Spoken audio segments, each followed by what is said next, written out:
¿Se alcanzan a ver esta célula que está acá? Ya ven, es extremadamente pequeña, su citoplasma es muy chiquito. ¿Esto qué es? Es un linfocito.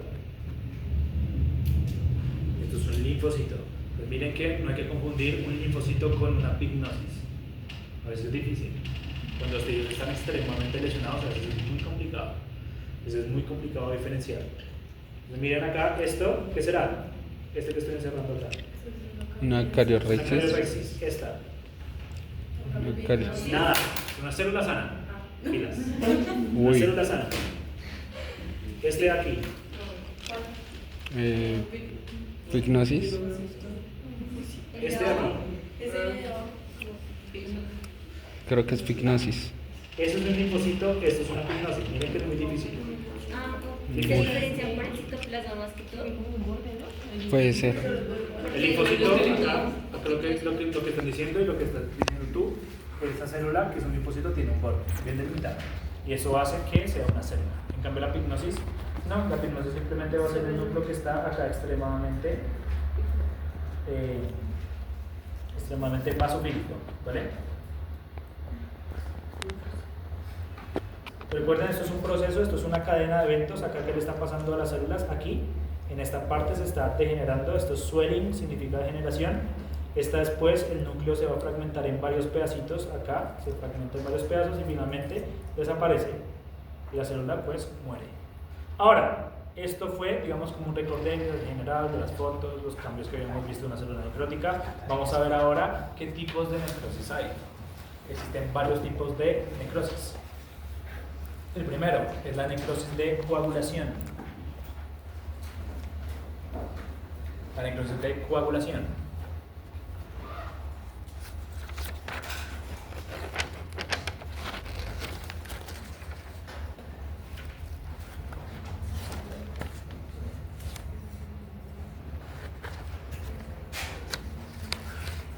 Voy. Terminar colateral. Si se me forma un trombo en la piel, ¿se me muere toda la piel? No. ¿Qué se muere? Donde está tapado el vaso. ¿Qué significa eso? Que la piel tiene circulación colateral. O sea, que tiene muchas ramas de vasos sanguíneos. Entonces, ¿qué será una circulación terminal?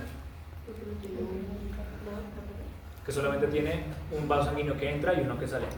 ¿Cómo qué órganos? Sí.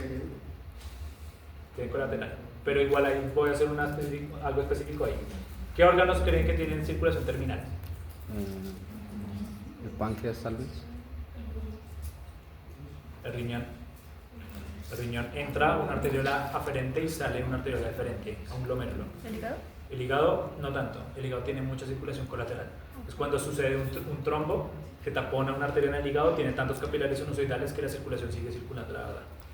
El vaso, entra una arteria trabecular, entra una arteria central. Entonces, si se tapona eso, se infarta toda esa zona. Vaso, riñón. Casi esos son dos órganos que tienen circulación terminal. La mayoría de órganos tienen circulaciones colaterales. Pero tenemos también otros tipos de circulaciones colaterales. Otros órganos con circulación colateral que también van a verse muy afectados cuando hay procesos hipóxicos e isquémicos. Acá ya dijeron uno, el encéfalo. ¿Qué otro? ¿Qué pasa si se forma un trombo en el encéfalo? Pues va a haber una necrosis muy severa. Es un daño irreversible. ¿Qué otro corazón? ¿Qué otro corazón? Ya les dije. El corazón. El corazón, si se me forma un trombo en una arteria coronaria, pues que me va a causar un infarto del miocardio. Y esas zonas no se regeneran. Esas zonas no se regeneran. Profe, ¿es circulación terminal? Colateral. Entonces, ¿cuáles son las características de la necrosis de coagulación? Siempre están íntimamente relacionados con procesos hipóxicos e isquémicos. En su mayoría, no siempre, pero en su mayoría van a ser procesos hipóxicos e isquémicos. Algo que es muy importante que lo tengan en cuenta: se conserva la arquitectura del órgano. O sea, las células se alcanzan a diferenciar una a la otra, solamente que ¿cómo se van a ver? Como fantasmas. Se conserva la arquitectura del órgano.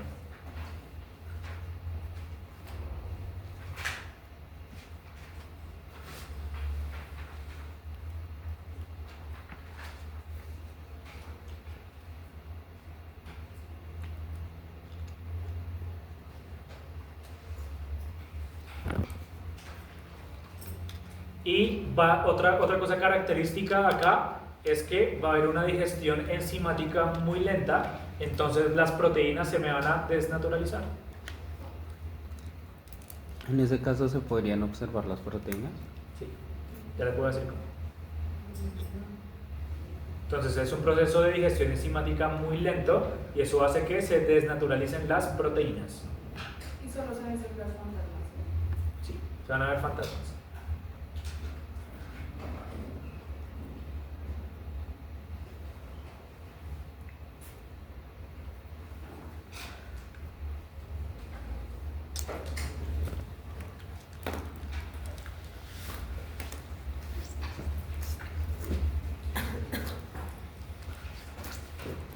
Entonces, esta necrosis que hay acá, miren, acá mantengo una estructura epitelial bien delimitada, ¿verdad? Se observa muy bien. En cambio, miren esta. ¿Qué es esto? Es un fantasma, o sea, esto es una necrosis de coagulación. ¿Por qué? Se mantuvo la estructura del túbulo. Se mantuvo la estructura del túbulo, pero las células están muertas, o sea, están en cariolisis. Están en cariolisis. O sea, sí se ve una necrosis de coagulación. Se mantiene la arquitectura del órgano, pero las células están muertas. Todas. Lo mismo acá. Miren, ese túbulo, su borde apical era así. Acá. Pero acá no hay núcleos. Esto antes debería verse así. Y debería verse tal cual acá. ¿Se ve así? No. ¿Cómo se ve? Como un fantasma. Se ve como un fantasma. ¿Ven? Profe. Entonces, ténganlo en cuenta, señor. Qué pena. Le quería preguntar, digamos, cuando empieza ese proceso de reacción, que pues supongo que viene siendo como que empieza una y sigue las otras, ¿hay una manera de cortar como ese proceso? Evitar de que las otras se vuelvan fantasmas también, ¿o? Regenerando la circulación. Si entra el oxígeno y no hay daño mitocondrial o daño a la membrana suficiente para que la célula se muere, ella se recupera. Pero por eso vimos cambios reversibles e irreversibles. Hay unos que son irreversibles. Una vez empieza a entrar calcio de manera exagerada y la membrana se daña, no hay nada que hacer. ¿Listo? No hay nada que hacer.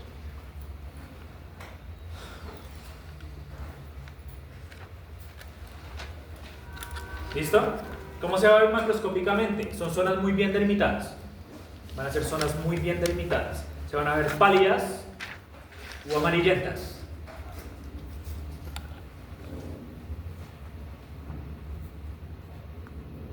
Se van a ver pálidas o amarillentas. Espera. Usted dijo que si no se afectaba la mitocondria, ¿qué citoplasma? Entra calcio, mucho calcio intracelular. No, puede ser reversibles y no se afecta la Lesiones mitocondria. reversibles e irreversibles. Si no se afectó la mitocondria y la Membrana celular. Gracias. La membrana celular. Entonces son zonas pálidas muy bien delimitadas y esas zonas pueden tener una coloración tanto blanquecina como amarillenta, a veces roja. ¿Listo? A veces se puede ver roja.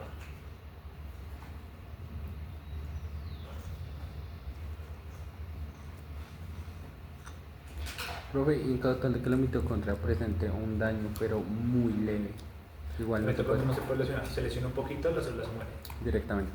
Porque la mitocondria induce apoptosis entonces. Profe, digamos, una pregunta. Es que si ahí se produce, digamos, infarto, ¿cómo se inhibe la proteólisis? O sea, las enzimas inhiben la proteólisis, ¿cierto?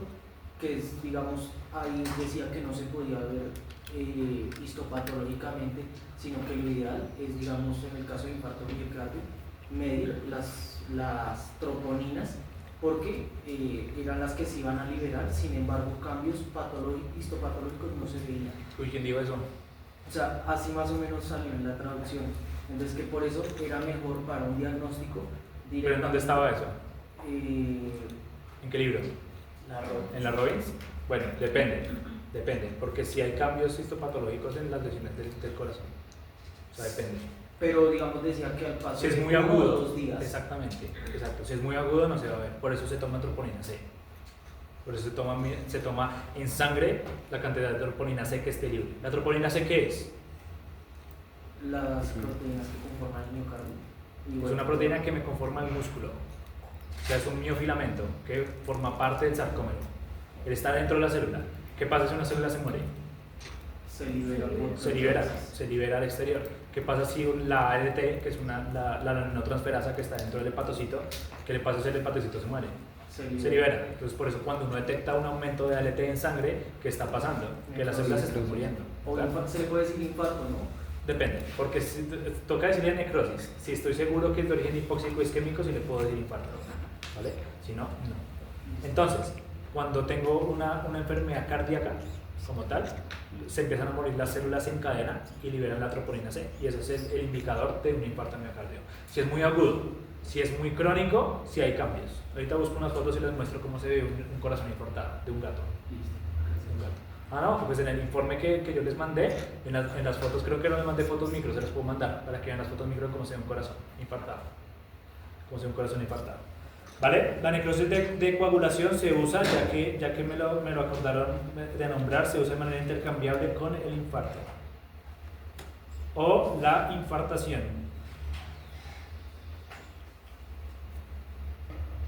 Se usa de manera intercambiable con esos dos términos. ¿Se observa cuando hay infarto? El infarto es una necrosis de coagulación. La infartación es una necrosis de coagulación. Por eso se usan de manera intercambiable.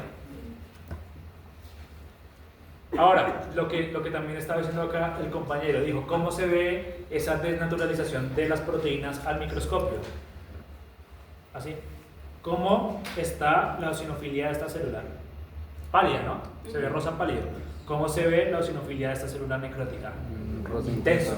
Así se ve la desnaturalización. Las proteínas se ven eosinofílicas intensas. ¿Listo? Esa es la desnaturalización. Recuerden que estamos en patología y ustedes ya pasaron por histología, por más de que hayan tenido una buena o mala histología. Recuerden que tienen que recordar esos dos términos que significan. Si yo les hablo de basofílico, estoy refiriéndome a qué? A lo morado. Si les estoy diciendo eosinofílico, ¿a qué me estoy refiriendo? A lo rosado. Eosinofílico, ¿qué es? Las proteínas y el citoplasma de las células. Lo basofílico, ¿qué es? El núcleo. El núcleo. ¿Vale? El núcleo. La necrosis de licuefacción. ¿Cómo se diferencia la necrosis de licuefacción con la necrosis de coagulación? ¿Por qué creen que se llamará de licuefacción? ¿Qué significa licuefacción? Como pus purulenta. Un licuado. ¿Listo? O sea, no hablemos tanto de pus, sino como un licuado. Entonces se llama necrosis de licuefacción porque, uno, se pierde la arquitectura completa del órgano.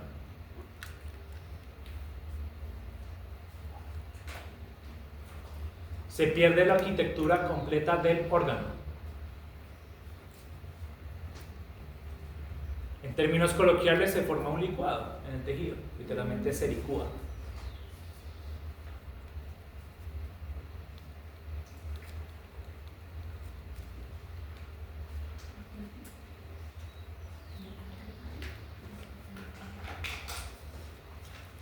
¿Qué voy a encontrar en ese licuado, en esa pérdida de la arquitectura?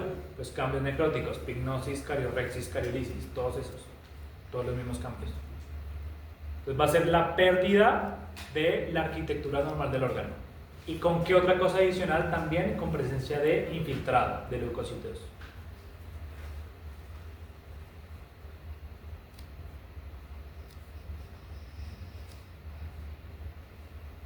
Presencia de infiltrado de leucocitos.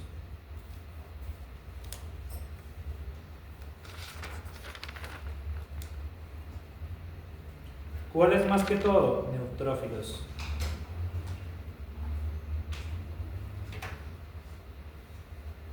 En su mayoría van a ser neutrófilos. ¿Por qué? ¿Por qué neutrófilos? ¿Y qué hacen los neutrófilos cuando llegan al tejido? Para infecciones bacterianas son los primeros a responder. ¿Solamente por infección bacteriana? Cualquiera, también. Cualquier proceso inflamatorio. Si yo en este momento me pego acá y se me inflamó la mano, ya van a llegar neutrófilos. ¿Qué pasa? Si hay una bacteria, ¿qué hace el neutrófilo? Liberan radicales o también fagocitosis, y por eso es que se produce como ese licuado por todos los desechos de la digestión enzimática. Listo. ¿Cuáles específicamente? ¿Qué libera un neutrófilo? Granzimas y lisocimas. ¿Qué otra? Me falta una. Perforinas. Me falta una súper importante. Metaloproteasas, exactamente. Metaloproteasas de matriz. Metaloproteasas de matriz. Las metaloproteasas de matriz, ¿qué hacen? Destruyen el tejido conectivo. Las metaloproteasas destruyen el tejido conectivo. ¿Qué otra cosa puede hacer un neutrófilo? Hizo fagocitosis, libera lisocimas, perforinas, granzimas, libera metaloproteasas de matriz. ¿Qué otra cosa hace el neutrófilo una vez él se muere? Se granula, Ahí ya se granuló. forma los complejos.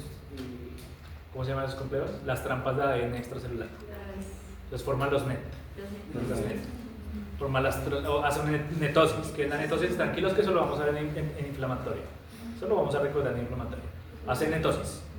Entonces la liberación de trampas extracelulares, que son las mismas histonas. Las mismas histonas. Pues las histonas se consideran como una sustancia proinflamatoria. Si ustedes no se acuerdan de eso, tranquilos, eso lo vamos a recordar en inflamatorio, solamente que acá va a tener un enfoque patológico. Lo mismo que vieron en inmunología. Esta necrosis de licuefacción es característica de que, como decía acá, también el compañero, infecciones bacterianas o micóticas. ¿Cómo están ustedes con los hongos? ¿Mal? ¿No les enseñaron hongos? ¿Qué es un hongo levaduliforme, uno micelial, uno mixto? ¿Dime? ¿Los qué? Infecciones bacterianas y micóticas, o sea, de hongos.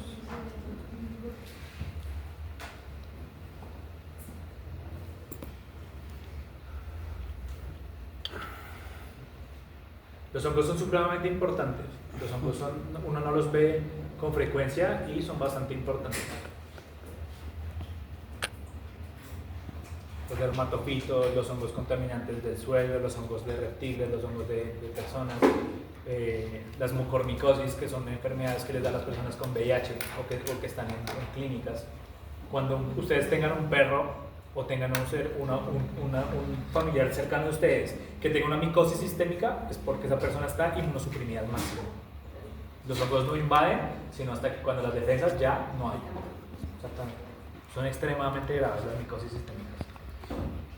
La necrosis fibrinoide. Necrosis fibrinoide. Perfecto, nos vas a mostrar cómo se ve cada Claro, una. sí. Siempre.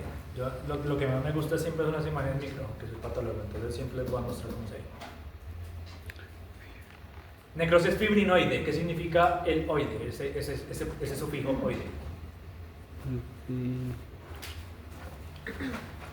Si les dice una célula epitelioide, ¿qué significa ese ioide? Parecido a. Entonces, siempre que ustedes escuchen una célula epitelioide es que se parece a una célula epitelial. Ahora, esa necrosis fibrinoide es porque parece fibrina.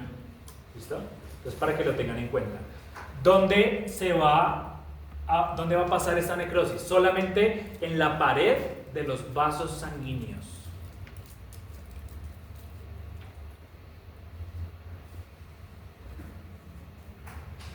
Entonces la necrosis fibrinoide solamente se va a dar en la pared de los vasos sanguíneos.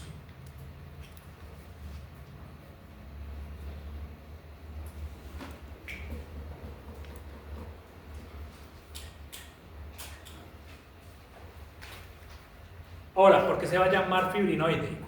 ¿Por qué? ¿La fibrina qué es? La voy a anotar por acá. La fibrina, ¿qué molécula bioquímica es? Sí, una proteína. Yo le leí los labios, pero sí, es una proteína. ¿La proteína cómo tiñe al microscopio? Más Eosinofílica. Eosinofílica. Entonces, se llama necrosis fibrinoide porque la pared del vaso se va a ver totalmente eosinofílica. Entonces se va a parecer que fuera fibrina.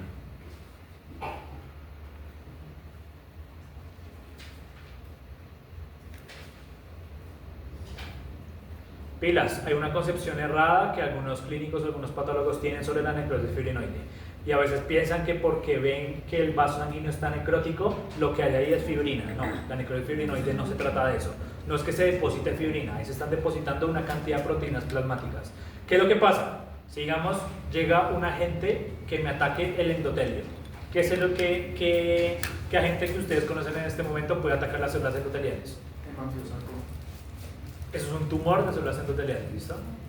¿Qué agente patogénico? Común en perros que viajan a menos de 1800 metros sobre el nivel del mar y caminan en pasturas altas. Se los pican garrapatas. Babesia, anaplasma, eritrocitos, la célula endotelial, quien ataca directamente Ehrlichia. Ehrlichia puede atacar células endoteliales. Entonces, ¿qué pasa? Si la Ehrlichia ataca la célula endotelial, ¿qué pasa? La célula se muere y todas las proteínas que están dentro del vaso sanguíneo empiezan a depositarse en la pared. ¿Vale? Por eso se llama necrosis fibrinoide. Porque se muere la célula endotelial y todas las proteínas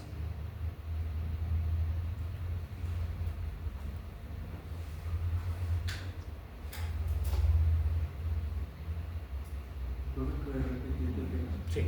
Entonces, la necrosis fibrinoide, ¿qué significa? Que se mueren las células endoteliales. Entonces, se me mueren las células endoteliales y todas las proteínas plasmáticas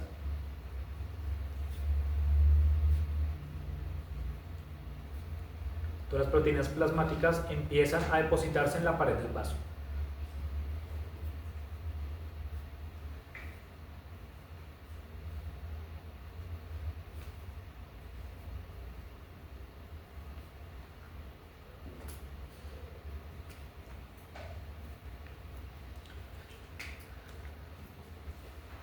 Esta necrosis fibrinoide es característica de ¿qué? Primero, enfermedades autoinmunes. Como en el caso del lupus. No es tanto, pero sí hay otras enfermedades, las vasculitis, que generan vasculitis inmunomedianas. Entonces, enfermedades autoinmunes, y el segundo es sepsis.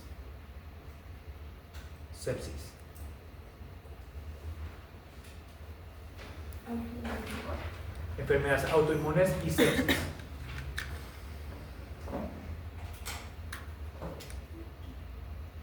¿De qué se muere una persona con insuficiencia cardíaca descompensada en el hospital? Por la sepsis, ¿no? ¿De qué? Por la sepsis, ¿no? ¿Qué es sepsis? Pues yo tengo entendido que viene siendo que la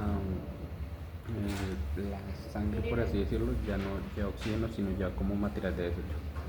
Bacterias, ¿listo? Pero sería bacteremia. O sea, la sepsis es la unión de una endotoxemia, toxemia y bacteremia.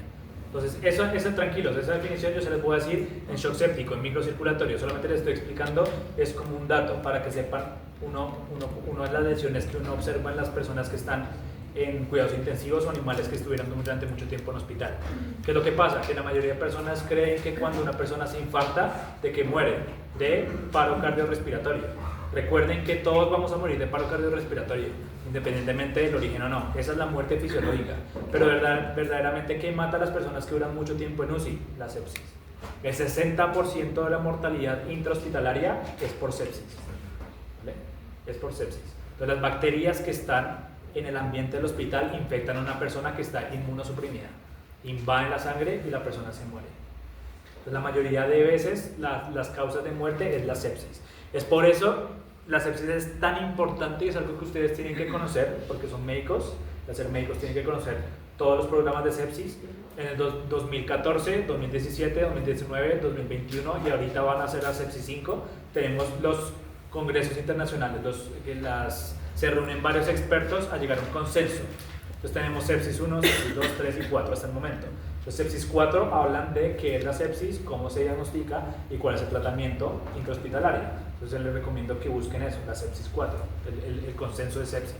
Y eso ahí les van a explicar más o menos de manera general qué es. Y eso lo vamos a ver igual en microcirculatorio, ¿vale? Entonces, si yo encuentro en una necropsia una necrosis fibrinoide, posiblemente ese animal o tenía una enfermedad autoinmune o tiene un shock séptico. Tiene una bacteria que se metió y atacó los vasos sanguíneos. ¿Qué agentes, aparte del líquido, ustedes conocen que ataquen los vasos sanguíneos?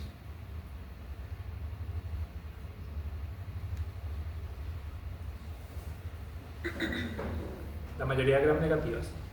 La mayoría de bacterias gram negativas van a tener tropismo por vasos sanguíneos. Todas las pseudomonas también van a tener tropismo por vasos sanguíneos porque son gram negativas. ¿Listo? Entonces siempre van a entender por qué las bacterias gram negativas más adelante van a entender por qué atacan específicamente los vasos sanguíneos. ¿Listo? Necrosis de caseificación.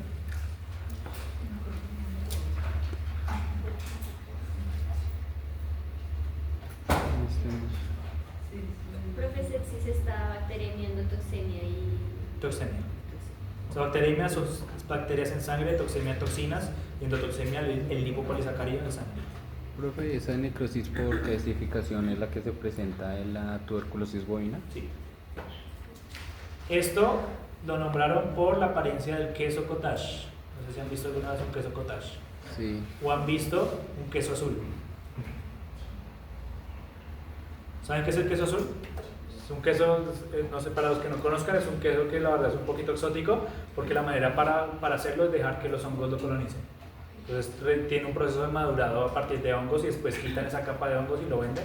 Es un queso supremamente fuerte, pero cocinado y acompañado es muy rico. Pero la verdad es costoso, es muy costoso, pero es bastante rico para los que les interese, pues la verdad es muy chévere. Pero cuando ustedes ven ese queso, tanto el queso cottage como el queso azul, la apariencia de ese queso es amarillenta, uno es amarillenta, y lo otro, ustedes cuando lo tocan se deshace, o sea es bastante friable. ¿Vale? Entonces por eso le llamaron necrosis de caseificación, porque la apariencia macroscópica es muy friable. Muy friable. Si algún día les interesa esta vaina o algún día rotan por el hígado, ustedes van a tener que cortar ganglios linfáticos con tuberculosis. Cuando uno los corta, tiene una sensación al corte extremadamente peculiar, porque cuando uno la corta parecía que estuviera cortando una mantequilla, y lo otro es cuando uno lo abre, parece literalmente un queso fundido. Por eso se le dice necrosis de calcificación. Ahora, ¿qué significa que exista una necrosis de calcificación? Que siempre va a estar asociada a una inflamación granulomatosa.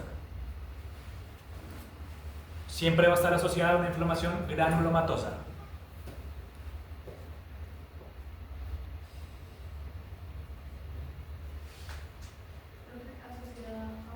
Una inflamación granulomatosa. ¿Qué significa inflamación granulomatosa? ¿Se acuerdan? ¿Qué células predominan acá?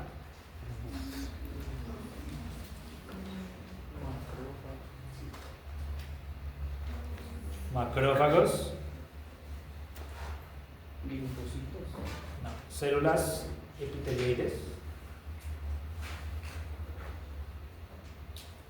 Y células multinucleadas gigantes, que es macroespacio. Entonces, macrófagos, células epitelioides y células multinucleadas gigantes.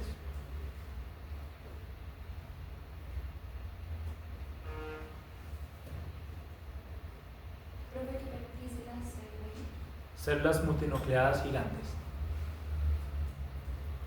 que son de dos tipos, de cuerpo extraño y de láminas, lo vamos a ver más adelante. Profe, me repite que la apariencia macro era muy, ¿qué? ¿Perdón? ¿Parece un queso cottage o parece un queso azul? Sí, pero digo que era... Friable. Friable. ¿Qué significa friable? Que se deshace, que está descompuesto. Cuando uno a veces tiene un cadáver que está extremadamente descompuesto, uno coge el vaso y se le queda a uno un líquido en la mano. El vaso se deshace. Eso es una textura friable, descompuesta, que se descompone fácilmente. Entonces la necrosis de calcificación es microscópicamente, ¿cómo se va a ver? Se va a ver un centro necrótico eosinofílico amorfo. Un centro necrótico eosinofílico amorfo.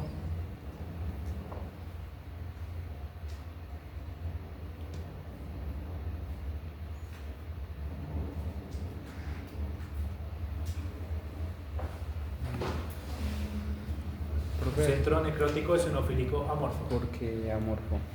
O sea, No se ve una morfología, no es nodular, tiene bordes irregulares, entonces forma cualquier forma. O sea, no tiene una forma bien definida.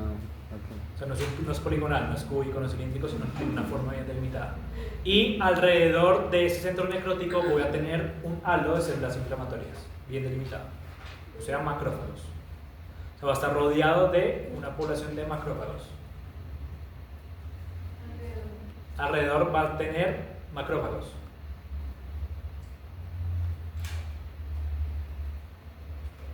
entonces, más o menos podemos definir la forma de eso por el halo de que forman los macrófagos. Está rodeado por macrófagos. A veces el centro se puede calcificar. ¿Vale? A veces el centro de esta necrosis de calcificación se calcifica. Y uno cuando está cortando el granuloma, uno no puede cortarlo. ¿Por qué? Porque hay mineral depositado. Pues a veces el centro de esa necrosis se calcifica. La polo del calcio, sí. Eso lo vamos a ver más adelante, se llama calcificación distrófica.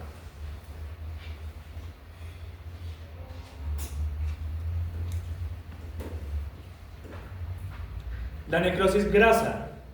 La necrosis grasa es una necrosis de licuefacción, pero en el tejido graso. La necrosis grasa es una necrosis de licuefacción, pero en el tejido adiposo.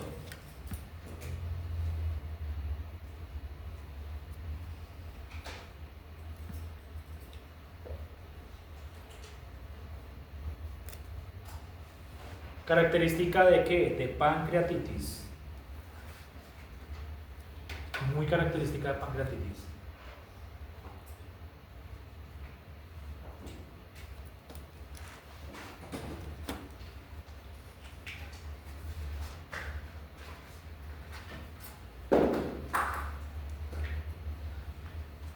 La próxima clase les muestro más imágenes, ¿listo? Yo traigo otra presentación que no la tengo descargada aquí en la tablet de necrosis, que es una necrosis de coagulación, que es una fibrinoide, todas para que sean ejemplos un poquito más prácticos. Ahora, tenemos la última, que es la necrosis gangrenosa o la gangrena. La gangrena es con gas, si no me equivoco, ¿no? Ya les explico. Una necrosis gangrenosa es una misma necrosis de coagulación. Es una necrosis de coagulación, pero de origen siempre isquémico. Entonces es una misma necrosis de coagulación, de origen isquémico. Pues, ¿qué significa? Que se va a infartar el órgano, o los dedos, o las orejas, o la punta de la nariz. Ya les voy a explicar por qué. Dame un segundo.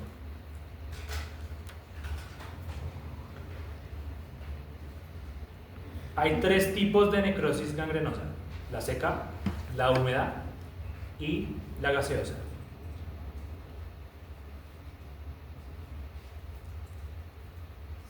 Seca, húmeda y gaseosa.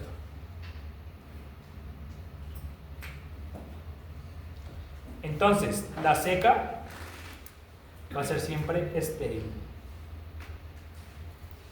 La húmeda va a tener contaminación bacteriana.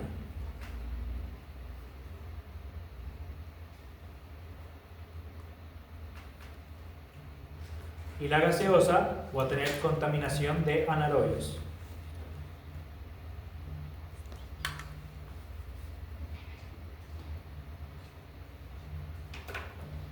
Entonces, la seca siempre va a ser estéril, la húmeda va a ser contaminación bacteriana y la gaseosa contaminación de un agente que sea anaerobio, o sea, productor de gas.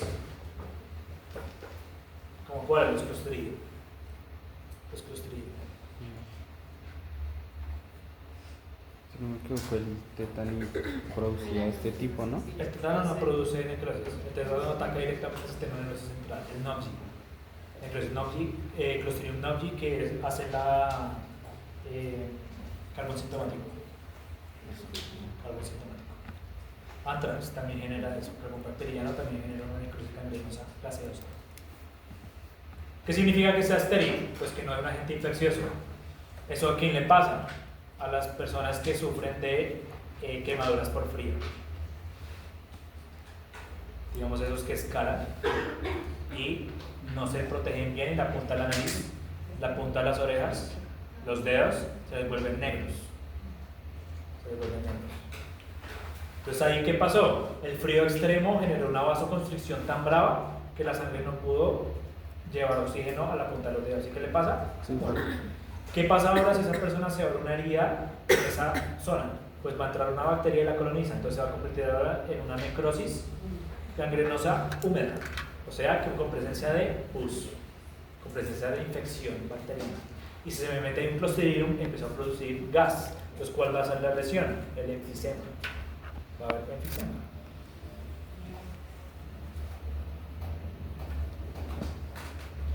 A ver qué. Enfisema. Acá va a haber pus y acá va a haber enfisema.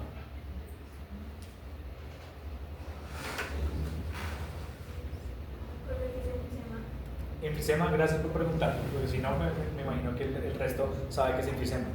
¿Pueden contestar a su compañera que es enfisema? ¿O por qué no preguntan entonces? Recuerden, yo a veces hago eso. Yo a veces simplemente les doy un término y si no me dicen nada, listo, seguimos. Porque pienso que ya todos lo saben, pero lo hago a propósito porque sabía que la mayoría no sabe qué es enfisema. Enfisema es acúmulo de gas en una cavidad.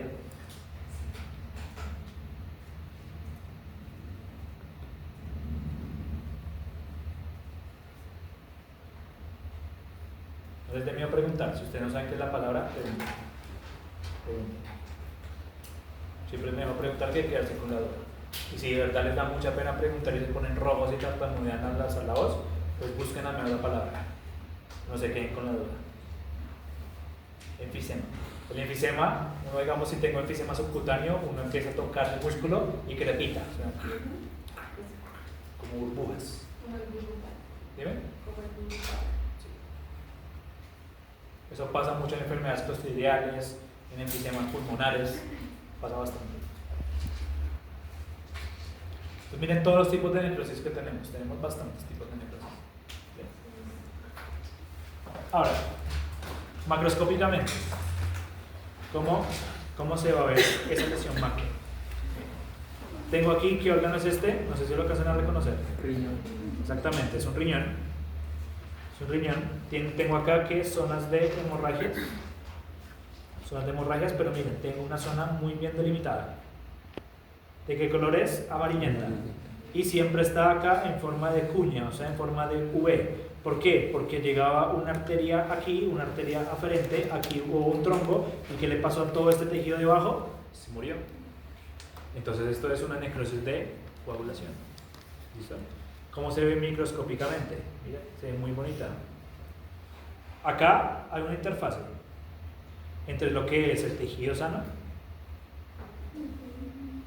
y este es el tejido necrótico. ¿Qué tiene esta parte del asterisco que no tiene el circulito? Más vasopresina. Específicamente, ¿qué tienen esas células de la izquierda que no tienen las de la derecha? Núcleos. Núcleos. No tienen núcleos. Pues miren, si me acerco un poquito más, no me deja más. Miren acá, voy a cambiar de color. Aquí tengo una estructura epitelial, ¿sí? Voy a dar un poquito más grande para que se vea bien. Acá hay un epitelio cúbico simple. Acá están las células y esas tienen núcleo. Acá tenía un túbulo y ahora, miren cómo se ve. Un fantasma. ¿Se mantuvo la estructura del órgano? Sí. Sí. Para los que me dijeron que no, ahí se ven túbulos. Ahí se ven túbulos. Los túbulos se mantienen, pero no hay núcleos. O sea, las células están muertas. Eso es una necrosis de coagulación. Porque en la necrosis de coagulación se mantiene la estructura del órgano, pero las células se murieron. Miren qué otra cosa. ¿Cuál es más eosinofílico? ¿Este o el de abajo? El de acá, el punto. Es más eosinofílico. ¿Y qué otra cosa es importante que ustedes detecten? Miren, que si ven estas zonas que hay acá, se ven rojas, ¿no? Esas zonas rojas que son hemorragias. Hemorragias. Son zonas de hemorragia. ¿Qué otra cosa? Si yo me acerco a esta imagen, aparte de esas zonas, miren esto, si alcanzan a identificar.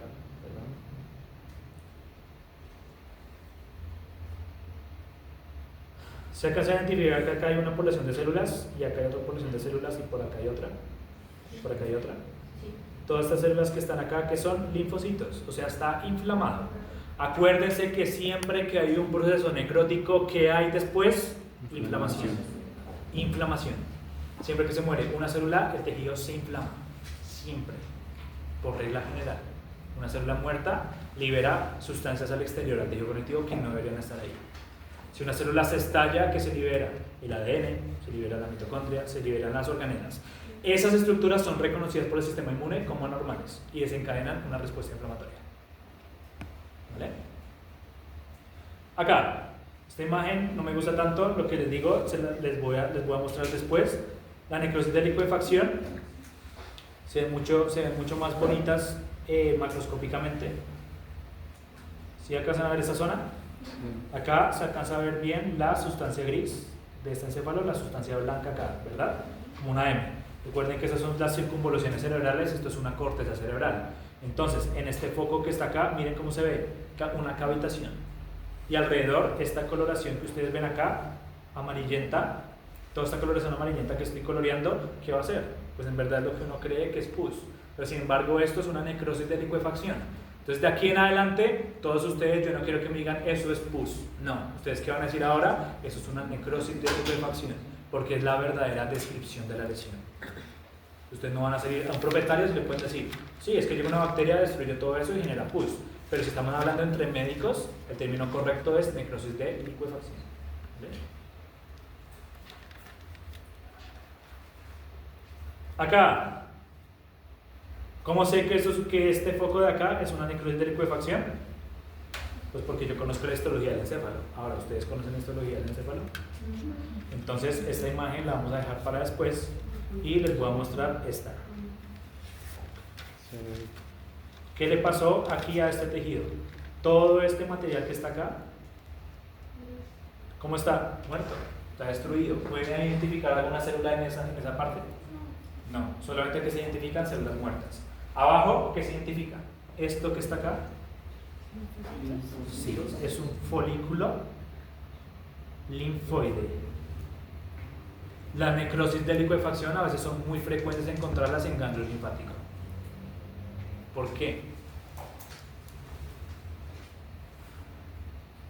¿Qué pasa si yo tengo una infección bacteriana acá en la piel? ¿Qué hacen los macrófagos que llegan a fagocitar? Migran por medio de los canales linfáticos. ¿A dónde? Al ganglio. Entonces, ¿qué pasa? Si hay una bacteria en la piel y llega un macrófago y fagocita esa bacteria, ¿dónde va? O sea, ya fagocitó a la bacteria, si es una bacteria resistente, digamos como la tuberculosis, ¿qué hace? Ella viaja por medio de un mecanismo que se llama caballo de Troya, viaja por medio de macrófagos hasta el ganglio linfático, y el ganglio linfático produce una infección. Pues el ganglio se va a inflamar, se va a destruir porque la bacteria lo va a empezar a atacar. Entonces, por eso esas lesiones son importantes en infecciones bacterianas, que normalmente siempre la gente va a ser llevado a ganglio linfático. ¿Para qué? Para ser presentado. Recuerden, de nuevo, por inmunología, los macrófagos son células presentadoras de antígenos. O sea, ellas le van a decir al sistema inmune cómo reaccionar frente a un agente si se lo vuelve a encontrar. Si yo tengo contacto en este momento con Salmonella entérica, subespecie entérica, parotipo Typhimurium, ella va a tener contacto con mi intestino y mi macrófago la va a fagocitar y le va a decir a mi cuerpo cómo reaccionar si yo vuelvo a intoxicarme con Salmonella. ¿Vale? Ahora, hablando de Salmonella, un paréntesis. ¿Ustedes lavan el pollo? Sí, ¿cierto? ¿Lavan el pollo? ¿Lo lavan en la casa? Ahora, ¿eso está bien hecho? No, ¿Por qué? porque son resistentes, son hidrofóbicas y permiten que el agua solo las esparza por Exactamente. Exactamente. Lo que estaban diciendo, no. Uno no debería lavar ni los huevos, ni el pollo, y tampoco debería reciclar cubetas de huevo. ¿Por qué? Porque Salmonella resiste en medios acuosos. Si yo tengo un pollo contaminado con Salmonella, ¿qué tengo que hacer? Cocinarlo bien, porque Salmonella no resiste temperaturas mayores a 38 grados centígrados. Pero si yo cocino bien ese pollo, Salmonella se muere. ¿Qué pasa si yo ese mismo pollo lo empiezo a lavar? ¿Qué estoy haciendo con el agua? Lo estoy esparciendo en mi cocina. Después tú colocas una fruta ahí encima, ¿y qué pasa? Te estás tragando la Salmonella. Y después que estás intoxicada con dolor de estómago, tú dices, ¿qué me habré comido? Posiblemente una Salmonella contaminada, porque puede sobrevivir hasta 45 días por fuera de un cuerpo en agua, en fuentes de agua. ¿Listo? Entonces el pollo no se lava, los huevos tampoco, las cubetas de huevo tampoco. ¿Por qué? Porque a pesar de que el ICA se saca pecho diciendo nosotros tenemos un programa de control de Salmonella, nosotros somos endémicos de Salmonella acá en este país. Somos endémicos de Salmonella. Tenemos tanto la gallinarum como la pollurum. Tenemos tanto las salmonelas tifoideas como las paratifoideas. Recuerden que Salmonella, por microbiología, tiene dos tipos: las fiebres tifoideas y la enfermedad paratifoidea. La paratifoidea es Typhimurium, Dublin, Cholera suis, todas esas. ¿Sí? Y las tifoideas son la tifi, paratifi, gallinarum, pollurum. Eso es medicina aviar, no sé si ya vieron medicina aviar, pero eso lo van a ver. Eso lo van a ver. Normalmente, como se dan cuenta, si me gusta la patología, también me gusta la medicina aviar y la medicina porcina. ¿Por qué? Esas materias casi no le gustan a la gente, porque son muy productivas, pero la patología de aves y la patología de cerdos es muy chévere. Siempre que ustedes a mí me escuchen o escuchen un patólogo diciendo es que la lesión estaba muy chévere, ese animal estaba puteadísimo. Literal, literal. sea, si yo les digo la lesión de ese pulmón estaba muy bonita, ese animal tenía la peor lesión posible, literal. Porque uno, ¿qué hace? Pues evalúa lesiones, y cuando una lesión es evidente, uno se alegra, pero porque es chévere el diagnóstico, no porque el animal sufrió, ¿vale? Hago la aclaración. Acá, miren, este tejido, ¿lo conocen? ¿Saben reconocerlo o todavía no? No. Algo. Parece un tejido adiposo, por eso se confunde y por eso se pierde en necropsia. Por eso lo primero que yo hago cuando voy a extraer el tracto gastrointestinal es sacar el páncreas. Esto es un páncreas. Entonces hacer una necrosis gaseosa. Ya les voy a explicar. Esto es un páncreas. ¿Eso no sería una necrosis grasa? Exactamente.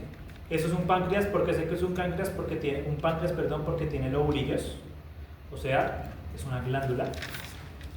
Recuerden que el páncreas es una glándula que es tanto exocrina como endocrina. Una glándula tanto exocrina como endocrina.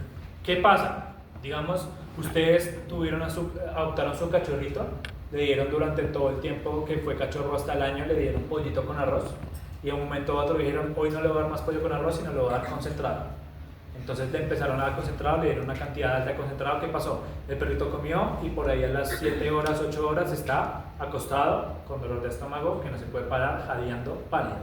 Entonces uno mira al perro y uno dice como, madre, ¿qué pasó? Me lo llevo a la veterinaria toma un cuadro hemático, sacan una proteína, bueno, una enzima, la miden en sangre, que es la lipasa pancreática, está aumentada. Lo mismo, si las células del páncreas se mueren, se libera sangre, la lipasa pancreática. Entonces, por eso la lipasa pancreática es indicadora de pancreatitis. Entonces, ese animal que tenía pancreatitis, ¿qué significa la pancreatitis? Que las células del páncreas se me están muriendo. ¿Vale? Las células del páncreas se me están muriendo. ¿Qué producen las células del páncreas?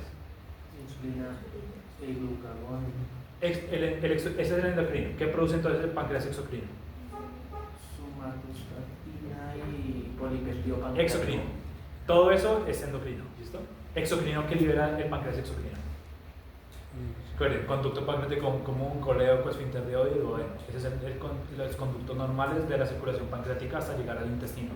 Pero, ¿qué produce el páncreas exocrino? Grasa. Eso lo produce el hígado. Enzimas digestivas, lipasas, proteasas, lactasas, todas las enzimas que me digieren nutrientes. ¿Qué pasa si esa enzima que está dentro de una célula pancreática es liberada al exterior, o sea, es liberada alrededor del páncreas? Pues, ¿qué hacen esas enzimas que están activadas? Empiezan a digerir, ¿qué? ¿Comida? No, digieren el mismo tejido. Entonces, ¿qué pasa en las pancreatitis? Las enzimas que están acá almacenadas en estas células van a empezar a digerir el tejido pancreático adyacente. ¿Cómo se va a ver? Así, blanquecino. Estas zonas blancas son necrosis grasas. Te recuerden, dentro de una célula pancreática que tengo, lipasa. Si esa lipasa es liberada al tejido conectivo y esa lipasa se encuentra con un tejido adiposo que está ahí sano, pues ¿qué va a hacer? Lo va a empezar a digerir, lo va a empezar a destruir. ¿Vale? Lo va a empezar a destruir. Miren, esto es muchísimo peor.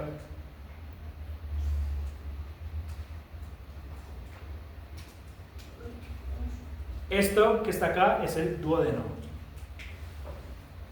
Este tejido que está acá es el páncreas. Estas zonas que ustedes observan acá son de hemorragia. Ahora, todas estas zonas blanquecinas que están alrededor del páncreas eran tejido adiposo. Entonces esto es una necrosis grasa. ¿Vale? Eso es una necrosis grasa. Entonces, ¿qué pasó? Todas las enzimas pancreáticas se liberaron y empezaron a digerir todo el tejido adiposo que hay alrededor del páncreas. Recuerden que el páncreas, ¿dónde está ubicado? En la primera flexura duodenal. ¿Verdad? En la primera flexura duodenal. ¿En qué tejido? ¿Cómo se llama el tejido o esa membrana que está adherido al intestino? No, eso es una membrana, pero está en la serosa. Otra membrana que está acá adherida. ¿Se alcanza a ver acá? Esta. Desde aquí hasta acá. Por donde están circulando las arterias que me nutren la pared del intestino. ¿El pipión? Sí, más o menos, por una más específica. mesenterio. El mesenterio. Entonces, ¿el mesenterio qué es? Tejido adiposo. Tiene mucho tejido adiposo. ¿Vale? Entonces, por eso es que en las pancreatitis se genera mucha necrosis grasa. Porque el páncreas está alrededor de tejido adiposo.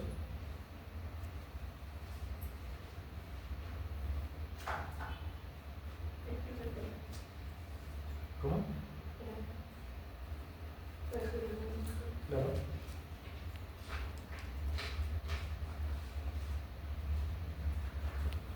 Tranquilos que la próxima clase vamos a ver imágenes de varios tipos de necrosis, imágenes mías, no imágenes